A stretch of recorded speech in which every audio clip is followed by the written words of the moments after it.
Hello everyone, welcome to my YouTube channel unfold learning. और आज मैं आपके साथ शेयर करने जा रही हूँ constitution video from ICSE mathematics for class 8 by A Dasgupta and A Kumar. और आज हम इसका टॉपिक डाटा हैंडलिंग की फर्स्ट यूनिट स्टैटिस्टिक्स की एक्सरसाइज 1A सॉल्व करने वाले हैं।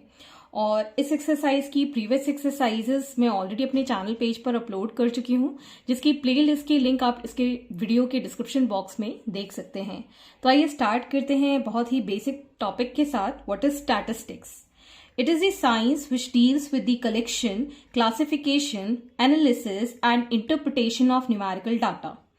तो ये एक साइंस है जो कि कलेक्शन ऑफ डाटा से डील करता है, जिसमें कि हम चीज़ों को क्लासिफाई कर सकते हैं, उसको एनालाइज कर सकते हैं और इंटरप्रिटेशंस लगा सकते हैं। जैसे कि अगर हम एक स्कूल देखें तो कितने बच्चे सेकेंड क्लास में हैं, थर्ड क्लास में हैं, फोर्थ क्लास में हैं, तो इस तरीके से हम क्लासिफाई कर सकते हैं। सो that is called the statistics. और मान लीजिए अगर आपकी क्लास में 45 स्टूडेंट्स हैं तो कितने स्टूडेंट्स को मैथ्स पसंद है, कितने स्टूडेंट्स को साइंस पसंद है, कितने स्टूडेंट्स को इंग्लिश पसंद है। So on that basis we can categorise और classify the students. Okay, so ये हमारा हो गया statistics on depending on the situation or whatever we need to classify। किस बेसिस पे आप क्लासिफाई करना चाहते हो। आप चाहो तो स्पोर्ट्स की लाइकिंग के अकॉर्डिंग आप क्लास को क्लासिफाई कर सकते हो अपनी। सो इसी तरीके से वैरायटी ऑफ डेटा को हम क्लासिफाई कर सकते हैं, उसको एनालाइज कर सकते हैं कि कितने लोगों को क्या चीज पसंद है या किस चीज में इंटरेस्टेड है, और उसको हम इंटरप्रिटेशंस में भी रख सकते हैं। नाउ क्लासिफिकेशन ऑफ डाटा दो तरीके से हो सकता है। एक होता है रॉ अनक्लासिफाइड डाटा। तो रॉ अनक्लासिफाइड डाटा होता है data that are not arranged in systematic way. जो डेटा सिस्टमैटिक वे में अरेंज नहीं होता है उसको हम कहें रॉ या अनक्लासिफाइड डाटा। इसका एग्जाम्पल जैसे कि अगर हम रोल नंबर वाइज बच्चों को क्लास में बिठाते हैं, सो अगर वो रेंडमली इधर उधर जाके बैठ जाएं, ओके, तो वो कैसा हो गया? Raw data. Arrayed data, data arranged in ascending और डिसेंडिंग ऑर्डर। लाइक मैंने अभी बताया, अगर हम roll number wise first bench से कॉर्नर से स्टार्ट करें और बच्चों को according to their roll numbers हम सीट दें, so that is called the arranged या फिर एरेड डाटा। रेंडमली बैठेंगे इधर उधर तो वो रॉ डाटा कहलाएगा, और अगर रोल नंबर वाइज हम बिठाएंगे so that is called a arrayed data. Next is frequency distribution table. It shows the frequency of observation or terms by making tally marks. So यहाँ पर frequency का मतलब है कि कोई एक क्लासिफिकेशन या कोई एक कैटेगरी बार बार रिपीट हुई हो और उसको हम काउंट कर पाए। Frequency is number of times that term has been repeated. तो ये जो ऑब्जर्वेशंस होते हैं वो हम टेली मार्क्स के फॉर्म में रखते हैं। तो ये हम जूनियर क्लासेस में भी देख चुके हैं, और इस क्वेश्चन की डिटेलिंग या इस टॉपिक की डिटेलिंग हम अभी क्वेश्चंस में पढ़ पाएंगे। Next is range of data. The difference between the largest observation and the smallest observation is called the range of data. सबसे कम वाली ऑब्जर्वेशन और सबसे ज्यादा वाली ऑब्जर्वेशन के बीच में जो डिफरेंस होता है उसको हम कहते हैं range of data. Graphical representation of data. एक तो होता है पाई ग्राफ या फिर pie chart. So data showing the breakup of a whole into different heads can be represented by sector of a circle. The circle represents the whole while each sector of circle represent the particular item. Angle of a sector. So it is equal to value of item represented divided by the total value of all items multiplied by 360 degree. So ये जो pie chart है, this is new to you, this is first time been introduced in your syllabus. So यहाँ पर हम क्या करते हैं, पूरे डाटा को एक सर्कल के फॉर्म में रिप्रेजेंट करते हैं और हम उस सर्कल में कुछ कुछ एंगल्स पे सेक्टर्स बना देते हैं। ओके, तो sector is like a pizza का एक पीस हमने निकाल दिया। ठीक है, अब पिज्जा का पीस दो को मिला के भी बन सकता है, एक को मिला के भी बन सकता है। ठीक है, सो उस पाई चार्ट में जितने भी आपके सेक्टर्स बनेंगे, मतलब एक पिज्जा का पीस बनेगा, वो डिपेंड करता है कि वो कितना एंगल बनाएगा। Okay, so number of data that is been given, उसके बेसिस पे एंगल ऑफ सेक्टर्स हम पूरे सर्कल को डिवाइड करेंगे एज अ पाई चार्ट। तो वो हम क्वेश्चन में फर्दर पढ़ेंगे तो आपको और क्लियर हो जाएगा। नेक्स्ट इज कॉलम ग्राफ और बार ग्राफ। ये भी आप जूनियर क्लासेस में पढ़ चुके हैं। Data are represented by a number of bars of equal width. The height of each bar represent the magnitude और frequency of item. The space between the bar is usually uniform. तो ये बार graph में हम एक एक जो बार होता है, नंबर ऑफ बार्स जो होते हैं, that is equal to the one quantity that is been represented.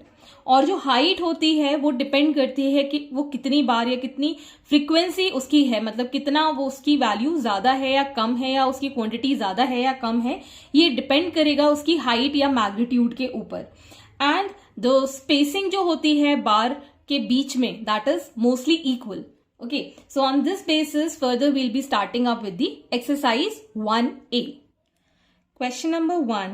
The marks obtained by 25 students in a test are as follows. तो ये हमारे पास data given है 25 students के marks का.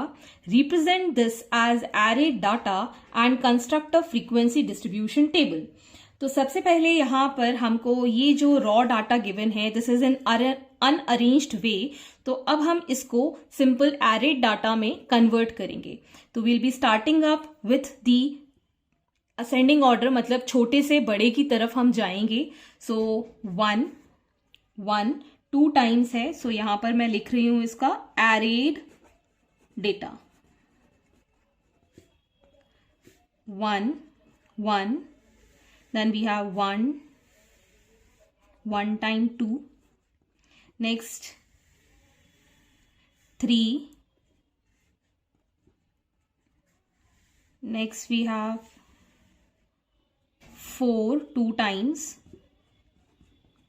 next we have 1 2 3 4 times 5, so 1 2 3 4. Next we have 6, 1 2 3, so 1 2 3. Next 1 2 3 4 5 6, so 6 times we have 7, so 1 2 3 4 5 6. Next coming on to 8, 1 2 3, so 1 2 3. Next for 9 we have 1 2 1 2, and the last number we have is 10 1 times, so ये हमने 10 लिख दिया। तो ये हो गया हमारा array data. अब हमको लिखना है फ्रीक्वेंसी डिस्ट्रीब्यूशन टेबल। तो फ्रीक्वेंसी डिस्ट्रीब्यूशन टेबल के लिए हमारे पास 3 कॉलम्स होते हैं। First is called the marks obtained. Next we have telemarks, and then we have frequency, या फिर बोल सकते हैं नंबर ऑफ स्टूडेंट्स जिनको ये मार्क्स ऑब्टेन हुए हैं। सो यहां पर हमारे पास 3 कॉलम्स बनेंगे। So marks obtain here are 1 2 3 4 5 6 7 8 9 and 10। अब हमारे पास टेली मार्क्स कितने हैं? 1 के लिए 1 2, यहां पर हम लिख लेंगे 2 times, 2 is 1 times, 3 again 1 time, 4 is 2 times, 1 2, यहां पर हम लिख देंगे 2, 1 2 3 4, सो 1 2 3 4, 4 टाइम्स, 1 2 3 1 2 3 3 टाइम्स, 1 2 3 4 5 6 टाइम्स है। सो 1 2 3 4 5 में हम कट कर देते हैं एंड एक अलग से हम बना देंगे for 6। So this is 6 times. Next 1 2 3, सो 1 2 3, यहां पर हम लिख देंगे 3, 2 टाइम्स एंड 10 इज 1 टाइम्स। सो यहां पर जब हम इनको फ्रीक्वेंसी को टोटल करते हैं, so it is going to be 25। So 25 students ने ये टेस्ट दिया था। So hence this is the frequency distribution table that you need to draw. Next, question number 2. The number of hours for which the children of 25 families are allowed to watch cartoon channels every day is as follows. So this is the data for the number of hours the children of 25 families been allowed. So आपको represent करना है array data, frequency distribution table and bar graph. तो सबसे पहले हम array data में इसको लिख लेते हैं.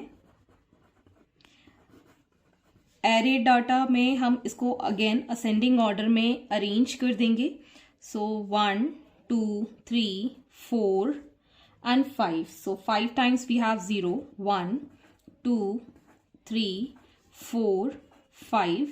Next we have 1, 2, 3, 4, 5, 6, 7, 8, 9 and 10. So we have 10 times 1, 1, 2, 3, 4, 5, 6, 7, 8, 9, 10. So we have 10 times 1. Next we have 2. So 1, 2, 3, 4, 5, 6, 7. So 1, 2, 3, 4, 5, 6, 7. Next for 3, 1, 2. So 2 times we have 3 और 3 के बाद लास्ट नंबर है हमारे पास 4. So it is only 1 time. So this is the array data. अब हमको बनाना है frequency distribution table. तो इसके लिए हमें जो given है that is the number of hours. So number of hours. Next we have telemarks. And then we have frequency. जैसे कि अभी हमने previous first question में बनाया था. So यहाँ पर हम डिटेलिंग लिख लेंगे. आवर्स हमारे पास हैं 0, 1, 2, 3 and 4. अब इसके हम टेलीमार्क्स लिखेंगे. 0 हमने काउंट किया था 5 टाइम्स. तो टेलीमार्क्स बनाने के लिए हम स्ट्राइक्स बनाते हैं. 1, 2, 3, 4 और 5 में हम कट कर देते हैं. और यहाँ पर हमारे पास फ्रीक्वेंसी है 5. Next we have 1 that is 10 times. So 1, 2, 3, 4, 5, 6, 7, 8, 9, 10. सो यहाँ पर हमारे पास 10 टाइम्स 1 है. 2 है हमारे पास 7 टाइम्स. सो 1, 2, 3, 4, 5, 6, 7. सो ये हमने लिख दिया यहाँ पर 7. 3 है 2 टाइम्स. सो 1, 2 और 4 है 1 टाइम्स. तो यहाँ हमने लिख दिया 1. So total we have 25. तो ये हमारे पास फ्रीक्वेंसी डिस्ट्रीब्यूशन टेबल हो गई. अब हम बनाएंगे बार ग्राफ. सो बार ग्राफ के लिए आपको ग्राफ पेपर की जरूरत होगी. सो एक हमारे पास आएगी एक्स एक्सिस. सो यहाँ पर मैं एक लाइन ड्रॉ कर लेती हूँ जो कि डार्कर वाली है. उसी के ऊपर मैं इसको ड्रॉ कर दूंगी. और एक है हमारे पास y. सो ये हमारे पास परपेंडिकुलर वाला आ गया. अब हम यहां मार्किंग करेंगे. This is for number of hours and this is for number of families. अब हमारे पास 4 कैटेगरी है फॉर नंबर ऑफ आवर्स. सो यहां से 0 to 1. बल्कि हमारे पास 0 के लिए भी कैटेगरी है. तो ये वाला हम 0 आवर्स के लिए बना रहे हैं. This is for 1 hour, 2 hour, 3 hour and 4 hour. तो हमारे पास 4 आवर्स तक की कैटेगरी है. Next for number of families. So it is an even number. So 2, 4, 6, 8, 10, 12. So इस तरीके से यहाँ पर ये हमने बार ग्राफ की प्लॉटिंग कर ली है. This is for number of families and this is for number of hours. So 0 hours के लिए हमारे पास है 5. सो फ्रीक्वेंसी है 5. तो यहां से हम काउंट करेंगे 2, 4, 6 और 4 के बीच में है 5. So here this is going to be the 5 families for 0 hours. So ये हमारा बार बन गया है for 0 hours. Next, for 1 hour we have 10. So यहाँ पर आप देखेंगे 10 families हैं, ये मैंने बना दिया है for 1 hour.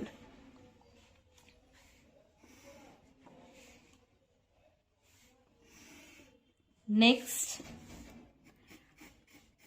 for 2 hours हमारे पास है 7 families. So 8 और 6 के बीच में है 7.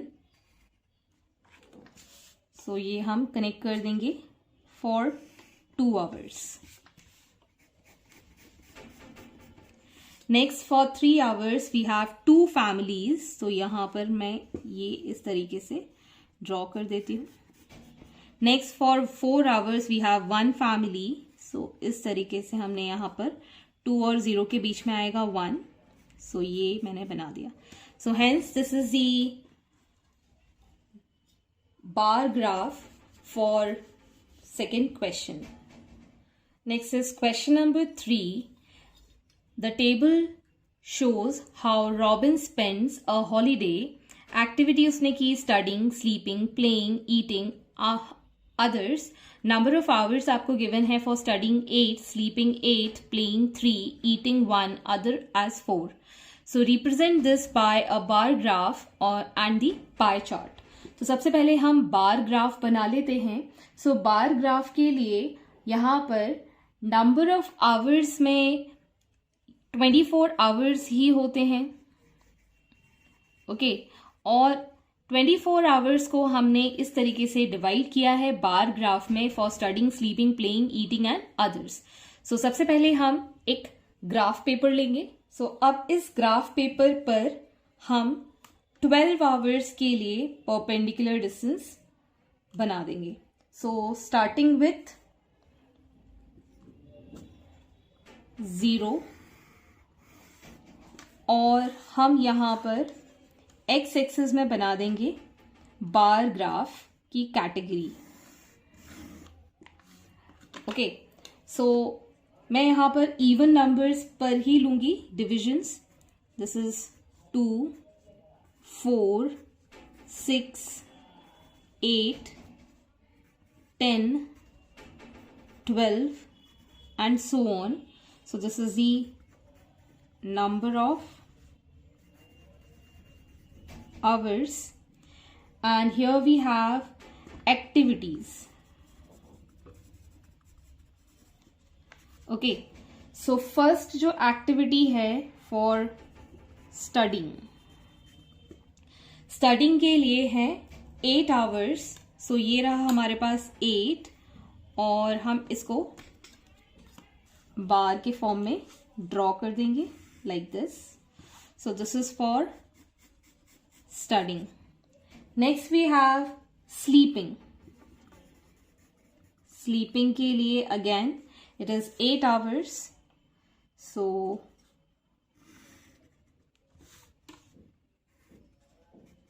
this is for sleeping.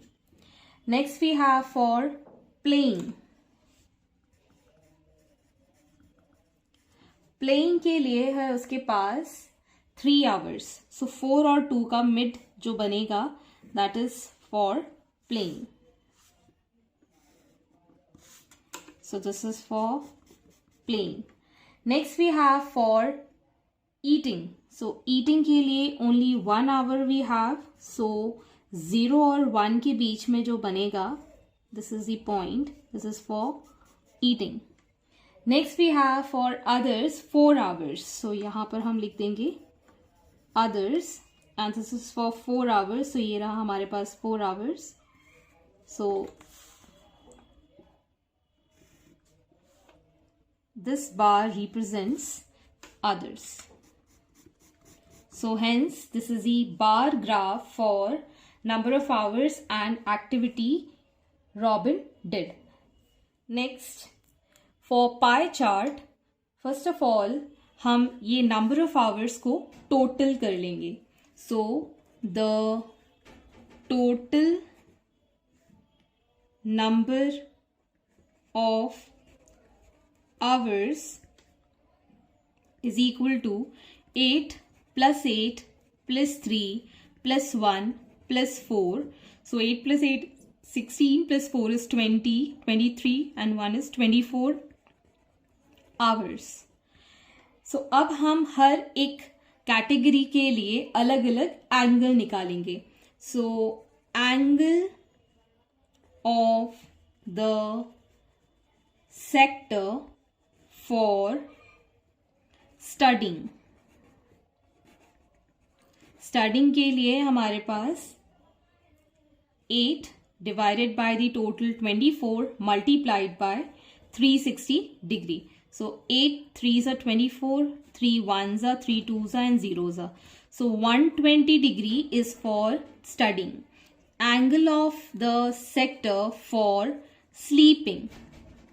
Sleeping के लिए भी same 8 given है. So 8 by 24 multiplied by 360. This is again 120 degree. Next is angle of sector for playing. So playing के लिए हम करेंगे 3 by 24 multiplied by 360 degree. So 3 8s are 24, 8 4s are and 8 5s are. So here we have 45% for playing. Next, angle of sector for eating. Eating के लिए है 1 by 24 multiplied by 360 degree. On calculation, we'll get 15 degree. And angle of sector for others, we have 4 upon 24 multiplied by 360 degree. So this is equal to 60 degree. So हमारे पास central angle हमने calculate कर लिया है. तो अब हम इसके लिए सबसे पहले पाई चार्ट के लिए एक सर्कल ड्रॉ करेंगे ऑफ एनी रेडियस. सो हम यहाँ पर एक सर्कल ड्रॉ कर लेते हैं. सो ये हमारे पास सर्कल हमने बना लिया है. अब हम इस सर्कल के सेंटर से एक लाइन ड्रॉ कर देंगे. सो यहाँ पर हमने एक लाइन अज्यूम कर ली है इस तरीके से. ओके, सो इस लाइन को रेफरेंस लेके अब हम सेंट्रल एंगल मार्क करेंगे. तो सबसे पहला एंगल है 120 डिग्री और हमारे पास है ये D जिसको हम प्लेस करेंगे और यहाँ से हम मेजर करेंगे 120 डिग्री समवेयर हियर और इसको हम ज्वाइन कर देंगे इसके साथ, सेंटर के साथ. So this is going to be 120 degree. अब हमको अगेन सेकेंड सेक्टर बनाना है विच इज 120 डिग्री. अब हम इस लाइन पर जो हमने अभी ड्रॉ की थी यहां से हम मेजर करेंगे 120 degree. So here it is 120 degree. So ये यहां से हम इसको अगेन ज्वाइन कर देंगे. So this is going to be 120 degree. Next we have 45 degree. So 45 degree के लिए अभी हमने जो लाइन बनाई थी वहाँ पर सेंटर पे रखेंगे इसको और यहाँ से हम मेजर करेंगे 45 degree. So 45 degree is between 50 and 40. So somewhere here अब हम इसको ज्वाइन कर देंगे विद द सेंटर. सो ये हमारे पास आ गया 45 डिग्री. अब हमको चाहिए 15 डिग्री नेक्स्ट. सो यहाँ पर हम इसको प्लेस करेंगे डिवाइडर को एंड यहाँ से हम 10 और 20 के बीच में आ जाएगा 15 degree. Now we will join this with the centre. So this is 15 degree. So this is the final pie chart और इसमें अब हम नेमिंग कर सकते हैं. So 120 degree, this is for studying. This 120 degree is for sleeping. This is 45 degree for playing. Here this is 15 degree for eating and the last we have 60 degree for others. So इस तरीके से आपको ये pie chart prepare करना है। Next is question number 4। Rajan went to the market with ₹72 in his pocket. He spent the money on different heads as shown in the table. Display the data using a pie graph. तो यहाँ पर मैंने ये table form कर ली है। This is for items, soft drink, chocolate, fruits and conveyance. अब हमारे पास money spent in rupees given है 20, 24, 16 एंड 12। और मैं इसके अंदर एक और कॉलम जोड़ देती हूँ। This is for the central angle because हम बना रहे हैं pie graph. So here we'll have central angle. Okay, so आप जब बनाएंगे कॉपी में तो इस तरीके से वापस से ये डेटा लिख लीजिएगा। अब हम टोटल मनी हमारे पास है, ये वाला जो कॉलम है इसमें मैं यहाँ पर इसको ऐड कर दूंगी। सो यहाँ पर हमारे पास जो टोटल है दिस इज ऑफ 72 रुपीज। अब हम सेंट्रल एंगल निकालेंगे। 20 divided by total 72 multiplied by 360 degree. So this is going to be 100 degree. Next we have 24 divided by total 72 multiplied by 360 degree. So here we'll have 120 degree. Next 16 divided by 72 multiplied by 360 degree. This is going to be 80. And the last is 12 divided by 72 multiplied by 360 degree. This is going to be 60 degree. इसको भी जब हम total करेंगे this is going to be 360 degree.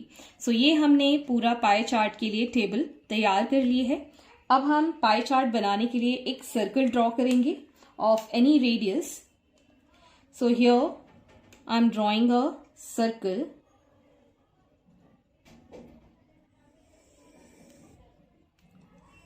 And now first of all we'll be drawing a reference line from its center. ये रहा इसका centre और यहाँ से मैं एक रेफरेंस लाइन ड्रॉ कर लूंगी लाइक दिस। और अब हम इस लाइन से फर्स्ट एंगल ड्रॉ करेंगे that is 100 degree. We'll keep this D and measure 100 degree. So here we have 100 degree. So ये मैंने यहाँ मार्क कर दिया है और इसके साथ हम इसको ज्वाइन कर देंगे सेंटर के साथ। Next is for 120 degree. अब हम इस जो नई लाइन हमने ड्रॉ करी थी वहां रखेंगे इसको और यहाँ से हम मेजर करेंगे 120 डिग्री। सो इस तरीके से हम लेके आएंगे तो यहाँ पर ये 120 डिग्री समवेयर हियर और इसको हम ज्वाइन कर देंगे। So this is for 120 degree. Next we have 80 degree. So again we'll keep this here and measure 80 degree. So 80 degree is somewhere here. So यहाँ पर मैं मार्किंग कर दूंगी और इसको हम ज्वाइन कर देंगे with the center. So hence we have further central angles being drawn. So this is for 100 degree. So 100 degree है soft drinks के लिए, soft drink. Next we have 120 degree that is for chocolate. Next we have 80 degree. This is for fruits. Again this is for 60 degree. This is for convenience. Hence this is the pie chart required. Next is question number 5. The number of students admitted in 4 sections of Class 6 in a school are given in a table. Use a pie graph to represent the data. तो यहाँ पर आपको section number of students given है। Section A में है 50, section B में है 48, section C में है 42, section D we have 40। So now pie chart के लिए सबसे पहले हमको सेंट्रल एंगल चाहिए होगा तो हम यहाँ सेंट्रल एंगल के लिए कॉलम बना लेंगे और इसका हम टोटल फाइंड कर देंगे।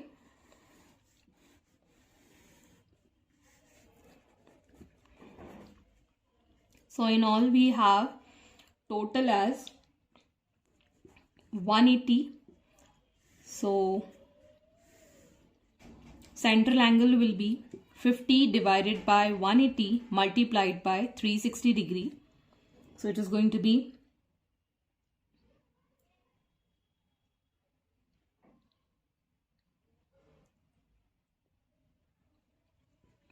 100 degree 48 divided by 180 degree multiplied by 360 degree. This is 96 degree. Next we have 42 divided by 180 degree multiplied by 360 degree, which is equal to 84 degree. Next is 40 divided by 180 degree multiplied by 360 degree. This is 80 degree. So in all इसको भी हम total करेंगे तो ये 360 degree आ जाएगा. So we have got the central angle. Now we need to draw the pie graph. तो उसके लिए सबसे पहले हम सर्कल ड्रॉ करेंगे.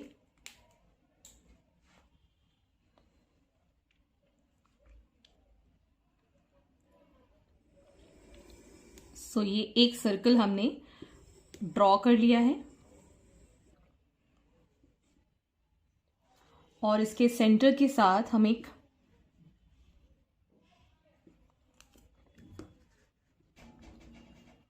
रेफरेंस लाइन ड्रॉ कर लेंगे. So this is the reference line. First of all we need to draw 100 degree. So यहाँ पर हम रखेंगे इसके सेंटर पर इसका पॉइंट और 100 डिग्री यहाँ कहीं आएगा. सो सेंटर के साथ इसकी लाइन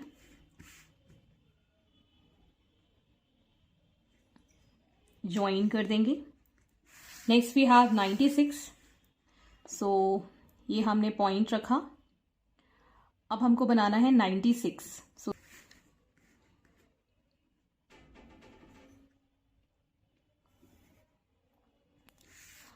अब हमें बनाना है 84 degree. So again we place this point here at the centre. 80 और 90 के बीच में होता है 85 और 85 के एक पहले, दैट इज 84.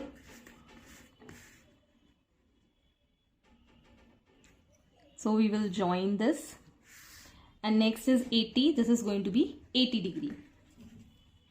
अब हम मार्किंग कर देंगे. This is 100 degree for section A. This is 96 degree for section B. This is 84 degree for section C, and the last, this is 80 degree for section D. Hence this is the pie chart. Next is question number 6. On a popularity rating conducted by Sun Network, actress A received 40% votes, actress B received 20% votes, actress C received 30% votes, and other received 10% votes. Display the data using a column graph and a pie graph. तो सबसे पहले हम यहां पर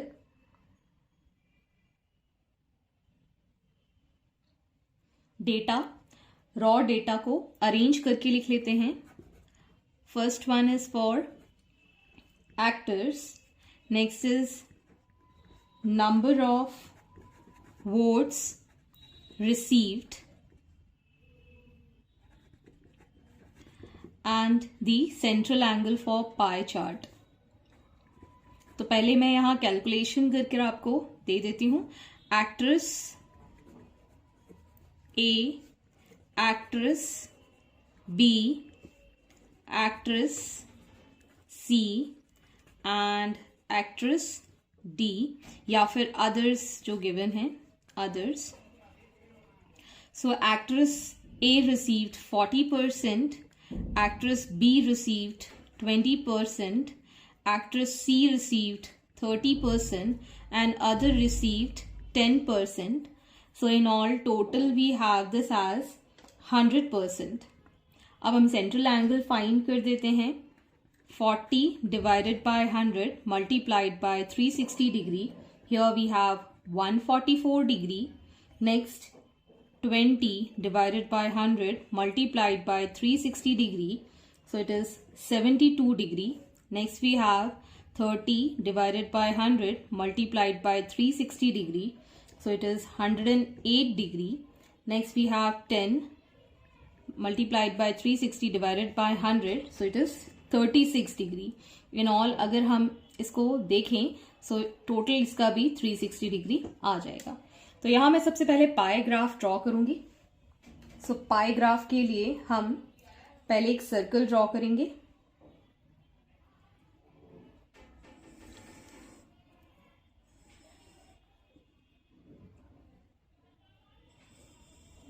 सो this is the circle drawn. अब यहाँ पर हम एक रेफरेंस लाइन ड्रॉ कर देंगे एज अ रेडियस। अब हम इसके सेंटर से सबसे पहला एंगल बनाएंगे 144। सो प्लेसिंग दिस एंड इसका पॉइंट हम मैच करेंगे फॉर 144। सो यहाँ पर हमारे पास है 40 डिग्री, 150 और 40 के बीच में होता है 145 और इससे एक कम, so it is going to be 144। इसको हम ज्वाइन कर देंगे।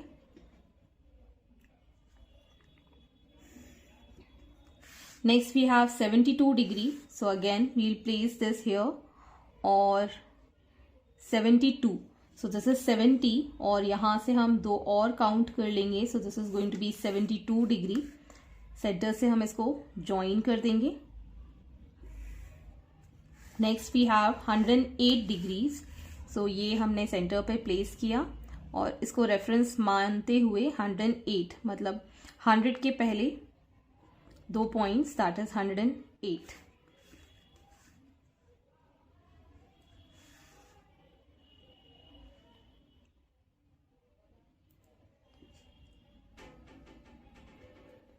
दिस इज 100 और 100 के बाद 110 के पहले 108 somewhere here. So this is going to be 108 और बाकी का हमारे पास 36 डिग्री बचेगा। इसको मार्किंग कर देंगे।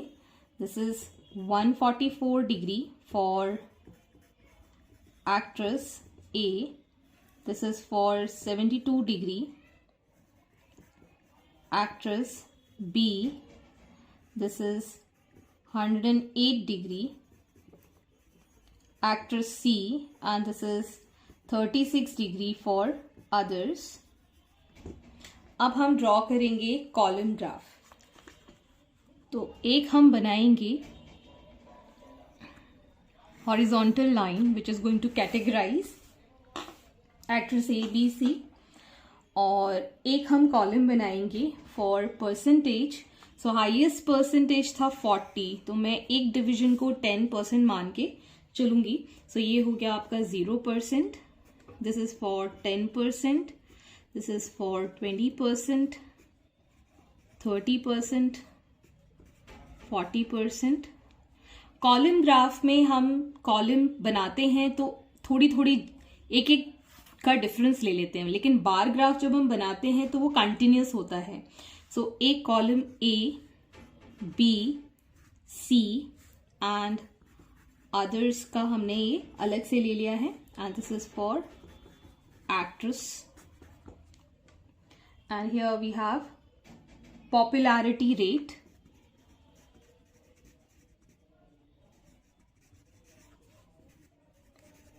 This is in percentage. So actress A के लिए है हमारे पास 40%। सो यहां से हम कॉलम बनाएंगे for 40%।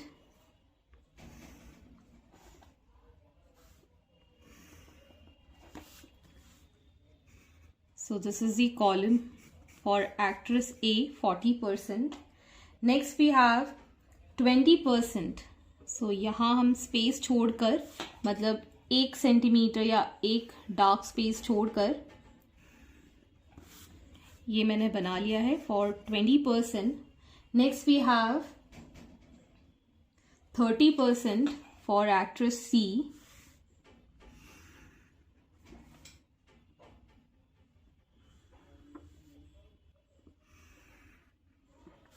So this is for 30% actress C. Next we have 10% for others. So ये हमारे पास कॉलम आ गया 10% for others. So this is the column graph for question number 6. Question number 7. The table shows a family's monthly expenditure in percentage, represent the data by a pie graph. तो यहाँ पर items given है, monthly expenditure given है in percentage, food के लिए 45, clothing के लिए 10, house rent के लिए 15, education के लिए 5, miscellaneous 25. So in total this we have it as 100%. और हम यहाँ पर पाई चार्ट के लिए सेंट्रल एंगल फाइंड कर देंगे. तो सेंट्रल एंगल के लिए 45 divided by total that is 100 multiplied by 360 degree. So in all we have this as 162 degree. Next is 10 divided by 100 multiplied by 360 degree. This is 36 degree. 15 divided by 100 multiplied by 360 degree. This is approximately 54 degree. Next we have 5 divided by 100 multiplied by 360 degree. So यहाँ पर हमारे पास मिलेगा 18 degree.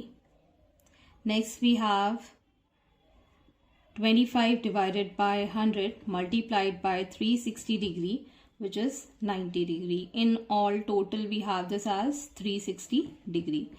तो अब हमको पाई graph बनाना है. तो पाई graph के लिए सबसे पहले हमको एक सर्कल बनाना होगा. अब हम इसके सेंटर से एक रेफरेंस लाइन ड्रॉ कर लेंगे as a radius. And from here we will be drawing the angles. So first is 162, so placing this D here. और अब हम measure करेंगे 162. So 162 is 160 and somewhere here as 162. So इसको हम join कर देंगे.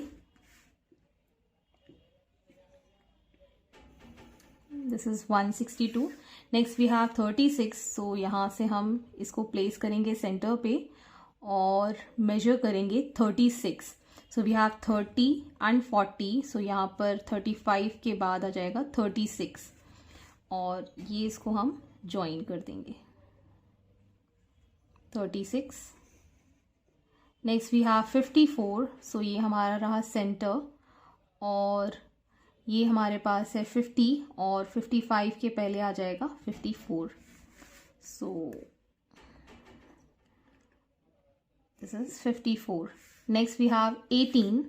सो 18 यहाँ पर हम सेंटर पे रखेंगे और ये 20 और 10 के पहले आ जाएगा, यहाँ पर आ जाएगा 18.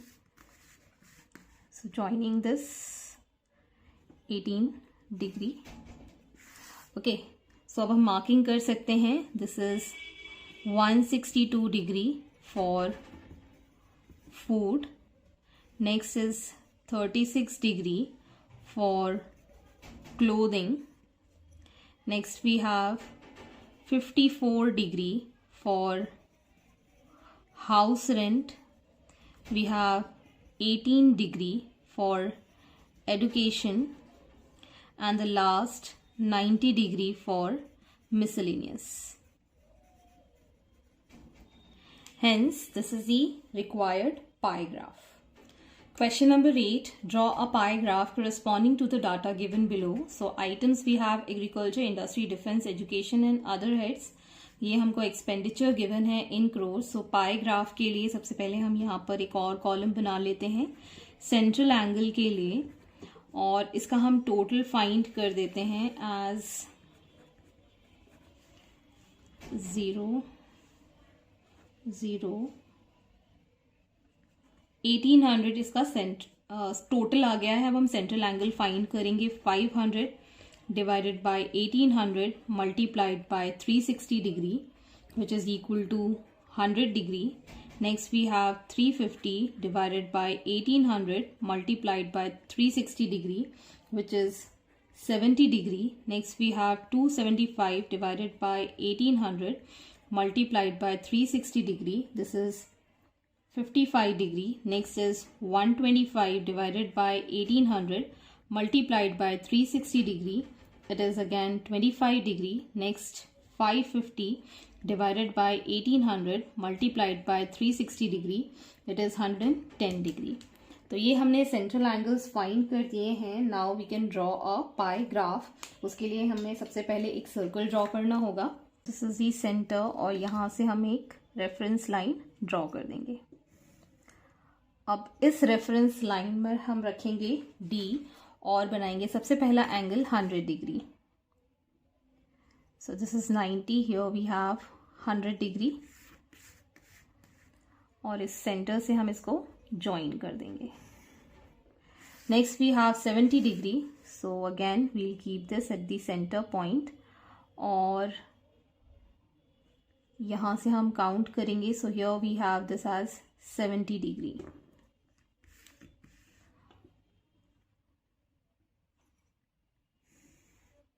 नेक्स्ट 55 डिग्री, सो यहाँ पर हम वापस से इसको प्लेस करेंगे सेंटर पे और 55 डिग्री ड्रॉ करेंगे। सो दिस इज 50 और ये है 60, इसके बीच का एंगल आ जाएगा यहाँ पर 55। वापस से हम इसको ज्वाइन कर देंगे। Next is 25, so keeping this at centre और ये हमारी लाइन हमने ज्वाइन कर दी है। दिस इज 20 एंड 30 इसके बीच में आ जाएगा 25 degree. So now we'll join this. So hence this is the pie chart. अब हम इसकी नेमिंग कर देंगे। This is 100 degree, this is for agriculture. Next we have this 70 degree for industry.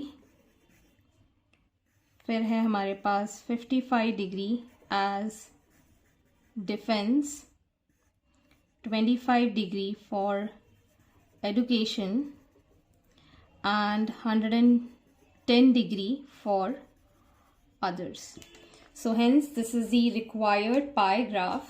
I hope आपको मेरे सोल्यूशन वीडियो ज़रूर पसंद आ रहे होंगे। अगर आपको कोई भी डाउट या क्वेरी है तो आप मेरे चैनल के कमेंट सेक्शन में कमेंट करके पूछ सकते हैं। At last, please do share my videos with your family and friends and don't forget to subscribe my channel. Thank you for watching.